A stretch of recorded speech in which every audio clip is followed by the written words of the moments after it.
ఏంటి ఈ బురవేస్నిక్ క్షిపణి ఎందుకు ప్రళయకాల డూమ్స్డే వెపన్ అంటారు? దీని ప్రత్యేకత ఏంటి?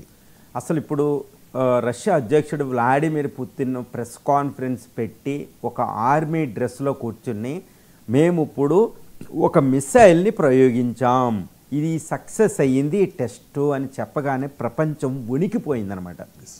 ముఖ్యంగా రష్యా ఈ మాట మాట్లాడితే అమెరికా వణికిపోయిందని చెప్పాలి. జెలెన్స్కీ అంటే ఇంకా ఏకంగా యూకేలో దాక్కున్నాడని తెలుస్తుంది. ఎంత దారుణం అంటే నాటో దేశాలు ఒక్కటి కూడా అన్ని దేశాలు షేక్ అయిపోయినాయని తెలుస్తుంది. ఎందుకంటే అది ఒక ప్రళయకాల వెపన్, డూమ్స్ డే వెపన్ అంటారండి.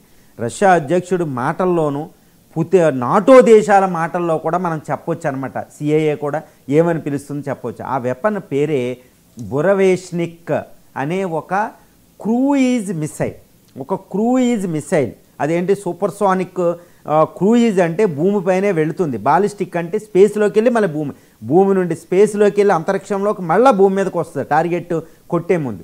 క్రూయిజ్ మిసైల్ అంటే భూమిపైనే వెళుతుంది కానీ స్పేస్కి వెళ్ళదు, అది క్రూయిజ్ మిసైల్. ఈ బురవేస్నిక్ ఎందుకు డూమ్స్డే వెపను అంటే ఒక ప్రళయకాల వెపను. ఎందుకంటే పుతిన్ గారే ఏం చెప్తున్నారు, no one possesses this weapon, no counter parts to this weapon, this is an invincible weapon అని ఆయన మాట్లాడుతున్నారు. ఈవెన్ నాటో కూడా అది పునరుద్ఘాటిస్తుంది, రీఇటరేట్ చేస్తుంది.